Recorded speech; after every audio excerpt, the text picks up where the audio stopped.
Hello everybody, and welcome to this week's episode of the Nathan Graves Show, starring me, your host, Nathan Graves. And this week, I have with me the news director of ScrewAttack.com, Sean Hinz. Hey, what's going on, Nathan? Pleasure to be here. Now, for the few people at home that don't know who you are, at least so people who don't visit ScrewAttack, why don't you tell a little something about yourself? Well, I am the news director for ScrewAttack.com. Basically, what that means is I kind of manage and promote the content from the G1 community, and I kind of work with all the publishers and developers to get the latest information about their upcoming games and attending events and stuff like that. Now, how did you get started at ScrewAttack? I got started basically because of who I knew or who knew me.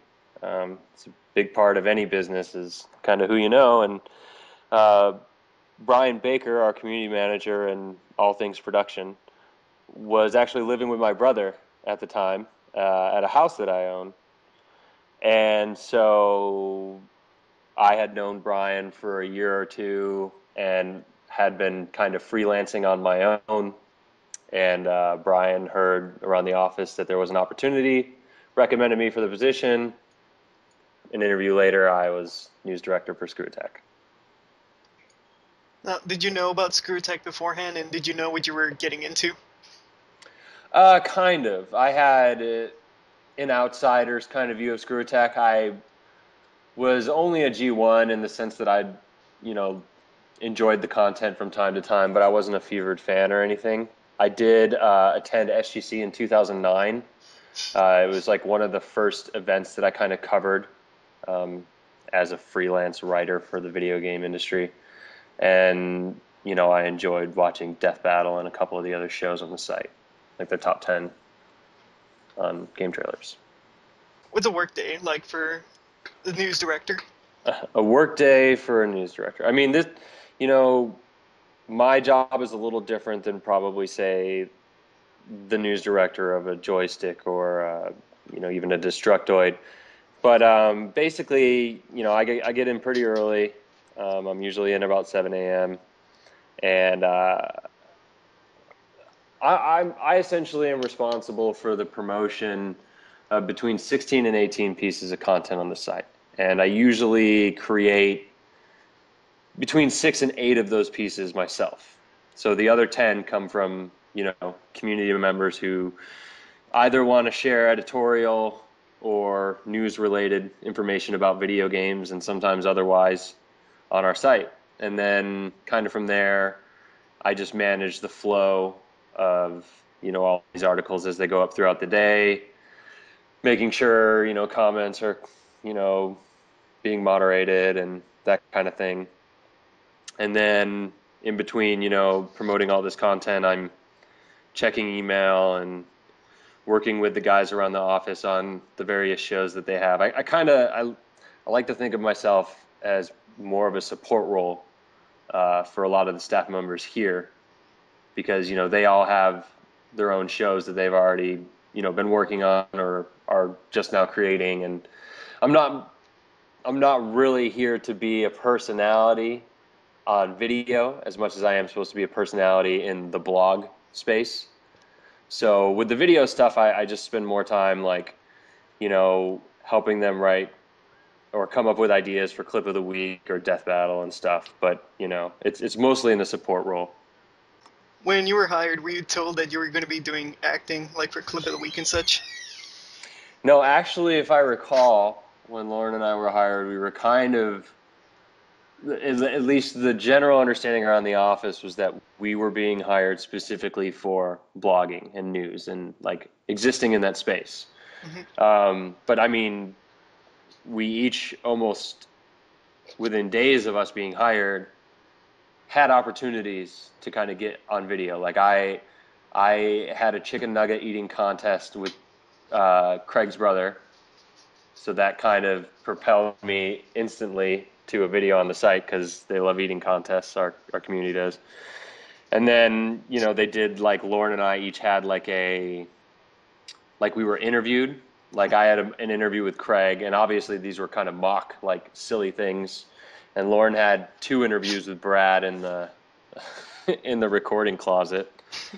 So yeah, I mean, the idea that we would only exist in the written space of ScrewAttack was kind of thrown out the window within a week of us both being there.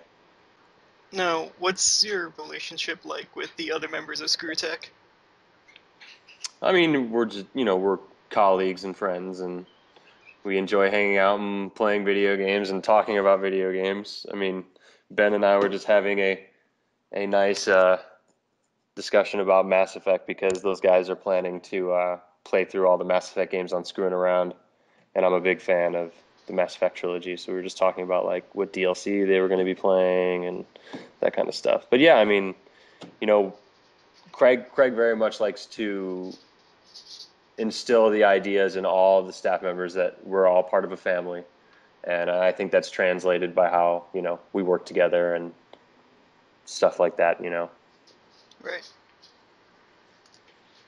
Now, since we are on ScrewAttack.com, let's talk video games.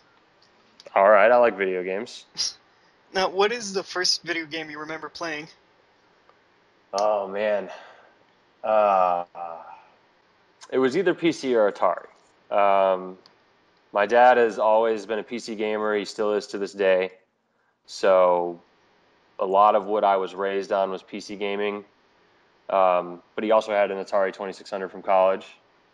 So I can remember, down in the basement playing a bunch of Atari games as a kid, and Windows 3.1, playing text adventures and ridiculous stuff like that. But I don't know if I can actually, like, I know the first console game I played was Super Mario Brothers, and it was on a Nintendo at my babysitter's house when I was like 7.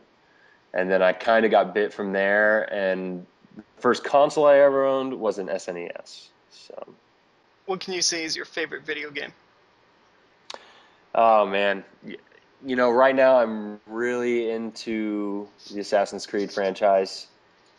But if I had to tout my favorite video game of all time, I mean, you really can't beat Super Mario World. Yeah, Super Mario World. That is kind of like the epitome of the platformer, in my opinion. And there's been lots of other great Mario games, and I'm sure there will continue to be great Mario games. But you really got to give it to Nintendo for coming up with such an iconic character. Now, what are video games that you just don't like? I am not a big fan of point-and-click adventures. And I've played through my fair share of them. I enjoy the Sam and Max series. I've played through some of the Monkey Island stuff that came out recently for Wii. And I am playing through Walking Dead right now. I think Telltale really has a way with kind of bridging the gap between, the fevered fan of point-and-click adventures and kind of a casual gamer that may not really enjoy those games but is interested in the story that they're telling.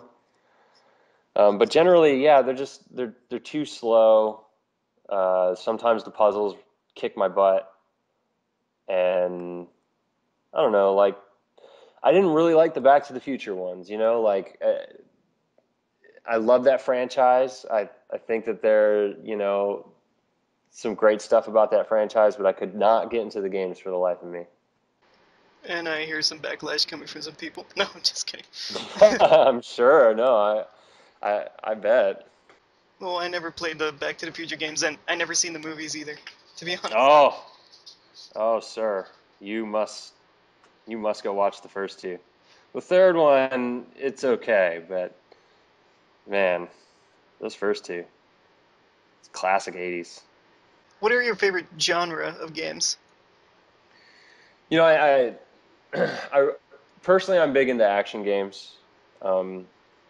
So, I know that spans a lot of different genres. But specifically, I really enjoy games like Ninja Gaiden, God of War. Recently, I'm about to wrap up Darksiders 2, and that game is incredible.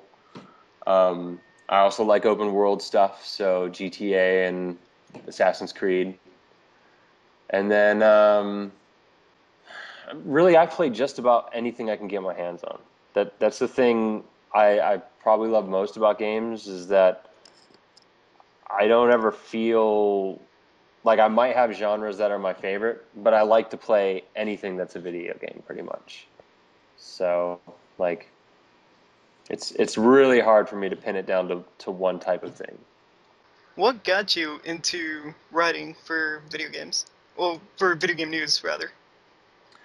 Well, it's a weird story. A good friend of mine, basically, prior to my video game experience in the industry, I was an analyst for a transportation company. And I've always loved video games. Again, part of it's just my upbringing. Part of it is, I don't know, I enjoy the escape I get from them in some ways. Like I get to go on, I've been on hundreds of adventures, that kind of idea. But I was just telling my friend about Brotherhood, Assassin's Creed Brotherhood. It may actually have been Assassin's Creed 2. But he just, after my 15-minute gush fest over how much fun I was having, he's like, man, you should just sell video games for a living, because you pretty much have convinced me to buy this. And I kind of got the idea. I was like, why don't I just sell video games for a living? So I started looking into kind of how all that stuff works, and went back to school, got a master's degree in marketing and public relations. During the entire postgraduate work, I was just freelance writing in a little corner of the internet. And really, I guess my first big break was through Bitmob. Before they got bought by VentureBeat, they were kind of, an up-and-coming independent video game website where they were all about community content. And I had written, I don't know, probably 30 posts on their site and had a third of them promoted to the top page. And so I got some steam, I got some traction, and from there I just made the right contacts and landed a job at ScrewAttack. Now, recently you went to PAX. Yes. What was that like? I thought PAX was the blast. I had never been to PAX before. Neither had I been to E3, so I got to see kind of both sides of that. Because PAX is, clearly it's for the public. It's for the fans of video games to kind of get a taste of what it's like, and see all these new games coming out. And, it's kind of funny because for years I've always been like, oh, I want to go to E3 so bad. I want to see E3. I want to run around and just play every game at E3. And going to PAX, the one thing I realized is that PAX is pretty much E3 these days. Like, although the booths are smaller and obviously the lines are longer, they were almost the exact same booths that were at E3. They were at PAX. And so, like, everything I missed from E3 this year, I got to play at PAX, which, was great because I feel like I've played just about everything now. Was there anything that stuck out at PAX that you just can't wait for? Well, game-wise? Yeah. I'm really excited about Assassin's Creed Liberation for my Vita because I really need, like, I'm into Gravity Rush right now, but I'm almost done with that. And kind of after that, I might get the new Jet Set. But the next thing I'm looking forward to big time is getting my hands on the new Assassin's Creed. And that's October 30th, I think, is when it comes out. Really, that soon? Yeah, it's right around the corner. That was the first time I got to play it was at PAX, so and I mean it's what you would expect it to be, just an Assassin's Creed game, new universe, new character. But I'm excited. I'm excited too. Ever since I started playing Assassin's Creed 2, I couldn't wait for 3. Yeah. I mean, Revelations was kind of more fluff than anything. I enjoyed the character development stuff, but yeah, Assassin's Creed 2 and Brotherhood just rocked my world, and yeah, 3 is going to be amazing, just from what I've seen. Haven't really heard of many people getting a chance to play that. All they had at PAX was the demonstration. Are there any other upcoming video games that you can't wait to play? Borderlands. I used to when I was still trying to make my way into the industry. Gearbox is here in Dallas, and they have a program where you can just basically go to their website and sign up to be a tester. And so I tested like 20 plus hours on the original Borderlands, and kind of, I don't know, like in my own way, I feel like I was a part of that game being developed. Like I got to give my feedback on what changes they could make, and I saw some of those changes as they happened, from what I had tested in the build, 6 months prior to the release. So yeah, just more Borderlands to me is like I like loot driven stuff. I like the progress of it. And again, first person shooters, always that's what my dad still plays to this day. He pretty much will only play first person shooter or racing game. And so yeah, I got that on Steam coming September 18th, and it'll be me, my dad, and my brother, and a couple guys around ScrewAttack. We all have PC copies coming in. So Nice. Now, you've been in quite a few Clip of the Weeks since you started at ScrewAttack. Was there one in particular that stuck out to you that you have been a part of? well, I mean, the J. Jonah Jameson one was a lot of fun, um, especially because after that clip, um, I had to have dinner with the in-laws. Like it was my mother-in-law and sister-in-law, her husband, and her husband's family were coming in town. And they all know me, so I thought it would be funny to show up to dinner as J. Jonah Jameson. And essentially, my wife's estranged uncle kind of showed up, and I hadn't seen him since we had been married, and so I'm dressed as J. Jonah Jameson. Um, and yeah, it just turned into like one of the funniest dinners I've ever had. And there's actually a pretty great video. My wife has a convertible, and it's me doing like 60, 70 down the highway with my hair just kind of like vibrating because, it was so teased. Like Lorna here at the office is the one who did the hair for that.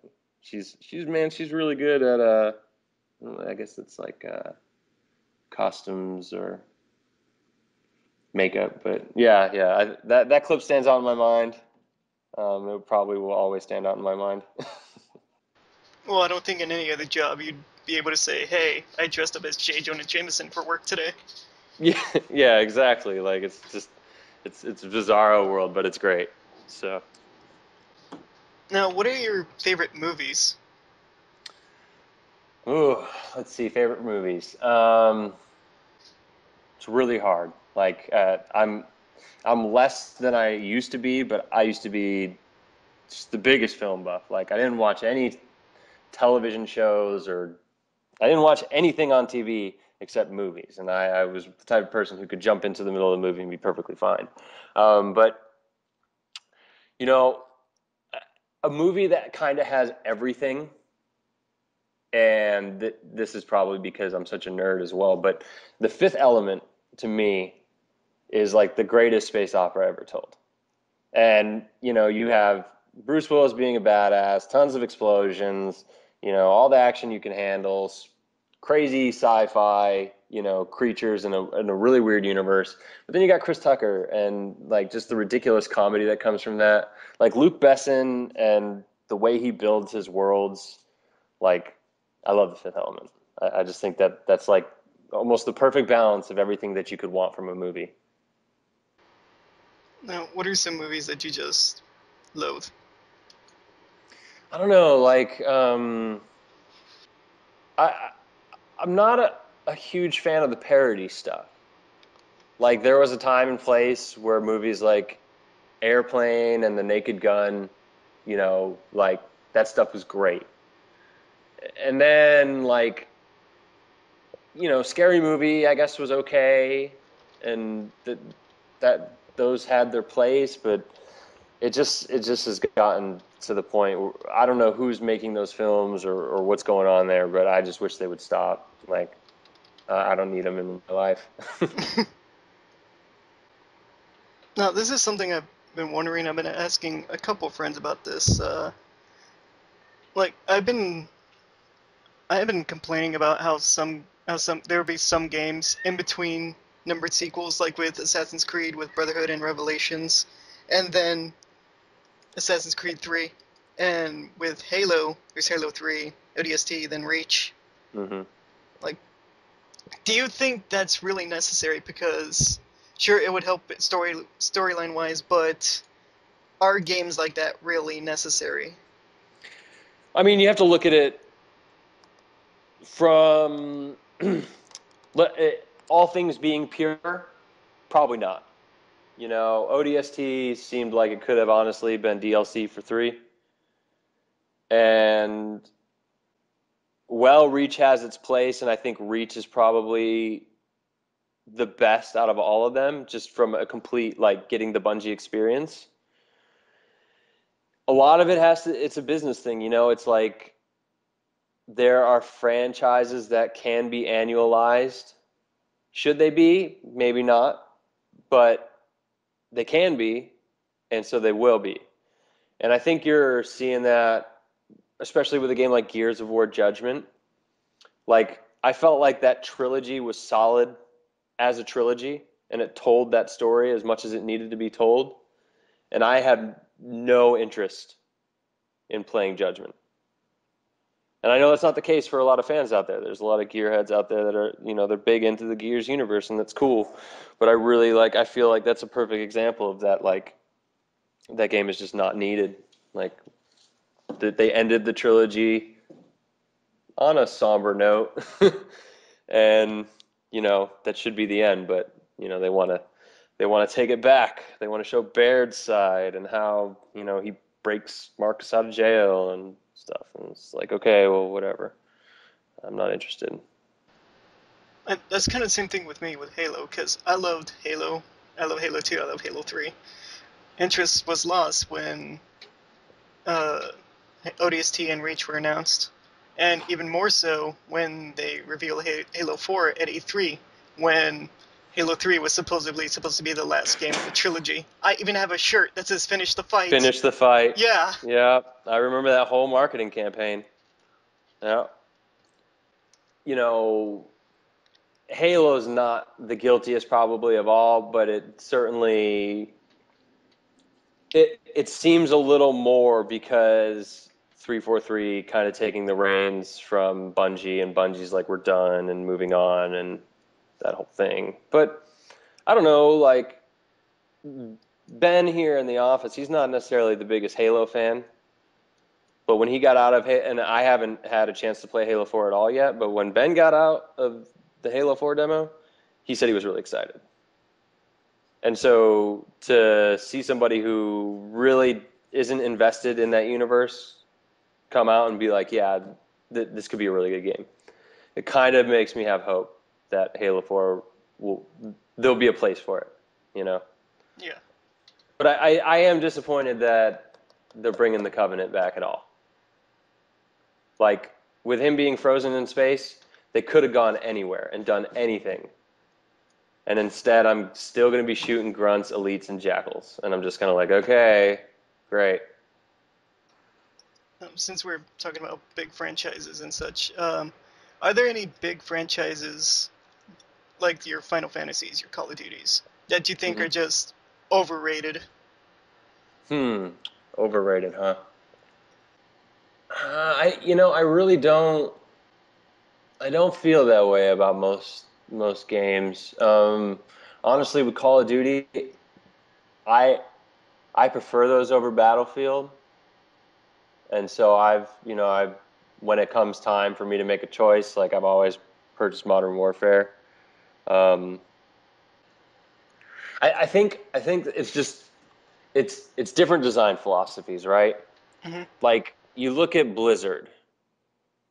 Blizzard doesn't make great gameplay games. Like all I do whenever I play a Blizzard game is click on things and watch them die.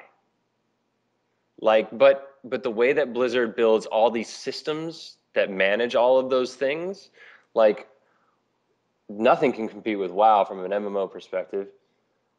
StarCraft 2 is clearly the esports game to beat next to maybe League of Legends. And I still have a great time playing Diablo 3. I know there's plenty of people out there that say it's too nerfed and broken and blah, blah, blah. But man, between my wife and I, we've probably put in close to 100 hours on Diablo 3. So clearly it doesn't suck.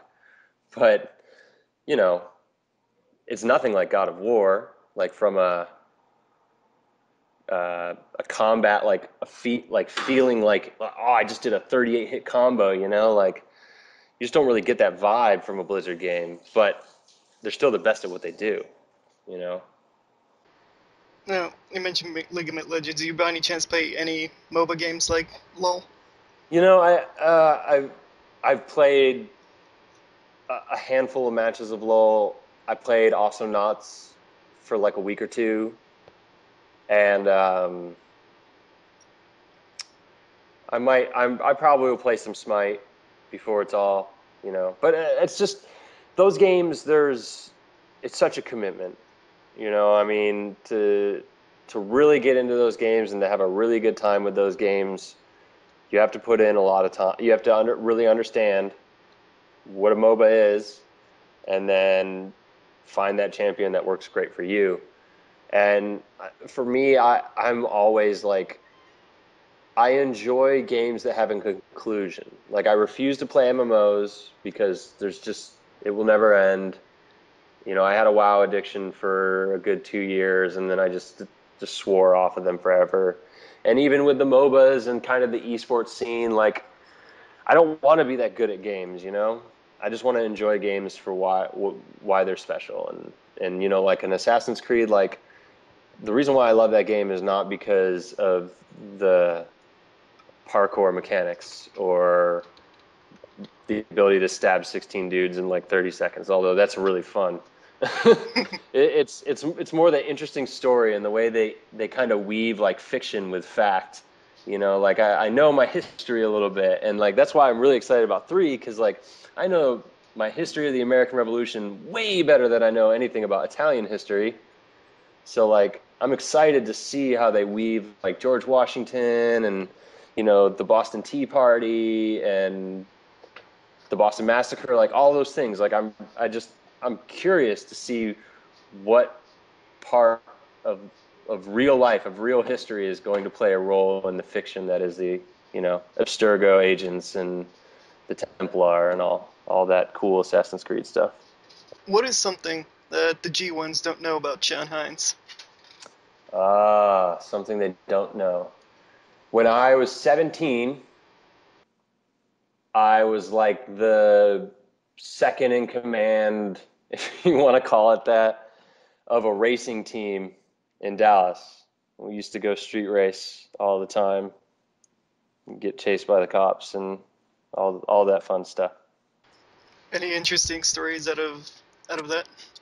Oh, sure, there's tons of them, but you know, I can't share too many. I guess one of the funniest things we used to do was there's a major road, like at some points it's a 3-lane on each side, so 6 lanes across road. At the point specifically I'm talking about, it was only 2 lanes, but it intersects with a major highway. It's called Northwest Highway. And we used to line, like it had a gas station and a strip mall across the street from each other on this major intersection. So we would line the gas station and the strip mall with cars, and we would walk out into the street and block traffic, and they would race down Northwest Highway because it was, you know, just a wide road. You could fit 3 cars across and drive easily a quarter mile, like, and no traffic. Like there was nothing that was ever going to get in your way. And so, yeah, I just remember we used to walk out in the middle of the street, block traffic, normal people doing their own thing, just be like, hey, wait a second, these 3 guys are going to race. And that was always just kind of crazy to me. Next year, SGC is going to be coming back. Yeah. And you said that you were at SCC09 Mm-hmm. back in the day. What was that experience like? Because I have yet to go to SGC. Well, SGC, you know, if I could compare it to some other conventions, SGC is a lot more laid back. Again, I didn't necessarily have the community connections that I do now. So I think it will be, you know, for the G1 community, it's a great opportunity for these people that you spend so much time with in this digital space to come together for a weekend and get to hang out with each other in real life. But beyond that, I mean, a really great example is G1 Hybrid Rain has a ton of videos that he posted on the site of just all the stuff that happened in '09, I think. And, you know, you see things like Keith Apicary leading a conga line of G1s through the kitchen of the hotel that SGC was being held at. Or you have things like the arcade room. Like, there's not a lot of places that even support the idea of an arcade scene. And just as gamers, I think around ScrewAttack, we long for the days when arcades were still, you know, in big demand. So like, we're definitely going to have an arcade room at SGC. And, you know, we'll have our Third Strike machine there, and hell, I'll probably just park Chad there for like 8 hours and let everybody line up and get their ass kicked by Chad in Third Strike, you know. But it's that kind of thing, you know. It's like us coming together, sharing what we're passionate about in gaming.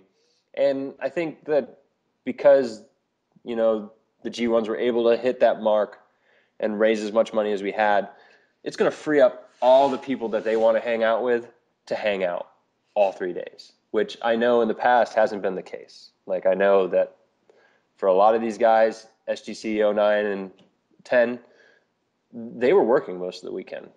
You know, like, they were manning cameras, they were emceeing panels, they were playing host. And the goal is because we raised as much money as we did, that doesn't have to happen.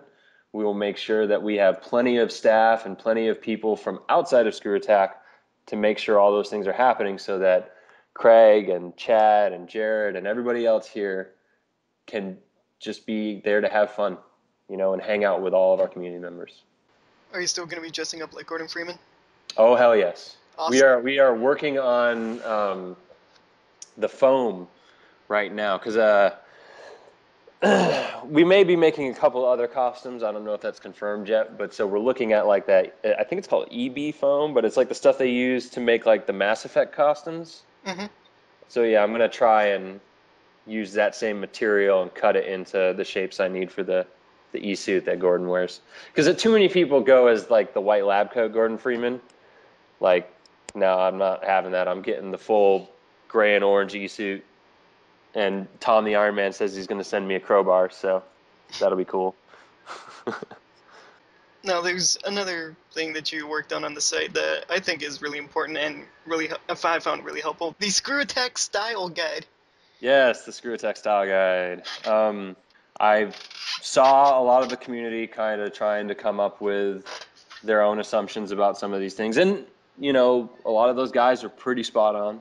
Mm-hmm. But I just thought that with us implementing the changes that we made with the whole profile system and being able to subscribe to your friends, and that was a perfect opportunity to kind of take what we had previously done, expand upon that, and, you know, try and address the things while, you know, still maintaining that sense of personality that, you know, permeates the site. So like, you know, if you've watched some of the videos, you know, I have a little bit of silly music usually playing in the background, or, you know, like when I'm making shows, I'm making dumb shows about Craig's Skistimus life story and his fall from grace. And yeah, I took the picture of when he used to play slam ball and like photoshopped it a little bit. Like, yeah, you know, it's just, it helps people that, you know, aren't familiar with our blogging tools on the site.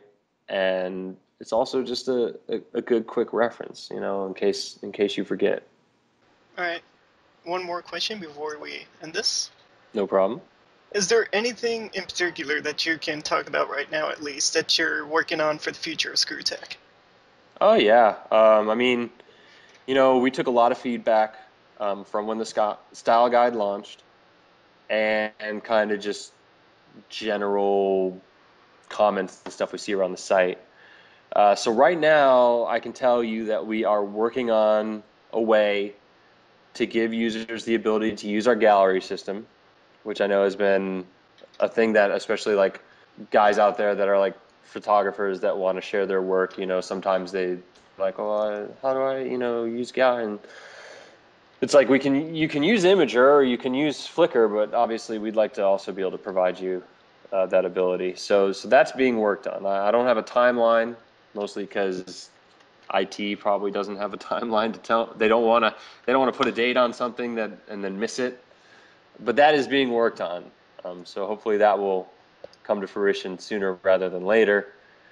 And then just a lot of little stuff, which I'm trying to do a monthly kind of update. Like we instituted a new anti-plagiarism policy because there's been some people who have been copying, pasting other writers' work from, reputable websites, and I don't want anybody that does take the time to actually put news or editorial in their own words to feel like they're writing in a place that has a bad reputation. So I immediately squashed that, and moving forward, we're working on trying to tweak some of the very small things in the quality of the way news and editorial is presented on the site. So that's things like providing people the text colors for quotations, or some users might not be aware of this, but right now, whenever you write a blog on the site, the first paragraph always puts a space in the first sentence. I don't know why the tool was built that way. It drives me crazy because we never use that, and I have, whenever I'm editing posts, I have to go back and remove that space sometimes because people, you just don't know that it's doing that, but it does it. And so it's just little, like, real small things that probably only my OCD self would really notice, but all those changes are coming. All right, Sean, once again, I'd like to thank you for your time. Absolutely. Thanks for having me. And for all of you watching at home, subscribe to this man on ScrewAttack and follow him on Twitter at Sean Hinz. You got it. And you could follow me on Twitter at NathanGraves989. Subscribe to me on ScrewAttack. Subscribe to me on YouTube. And starting now, the Nathan Graves Show will be available on iTunes. Check out the ScrewAttack Style Guide. Check out Sean Hinz every Monday on Screwing Around for Metroid Monday. Oh yeah, thank you. Yeah, Metroid Monday, definitely. I'm gonna finish that game. I'm telling you. If everybody has to suffer with me, we're getting through it. We're gonna make it. So, excellent. Well, thanks for having me, Nathan. I appreciate it. It's no problem. And yeah, check out ScrewAttack.com for news, originals, trailers, the best gaming website on the internet with the best community on the internet. Damn straight. And that'll do it for this week. Thank you all for joining me once again, and another thank you to Sean for joining me. And until next time, this is NathanGraves989 signing out.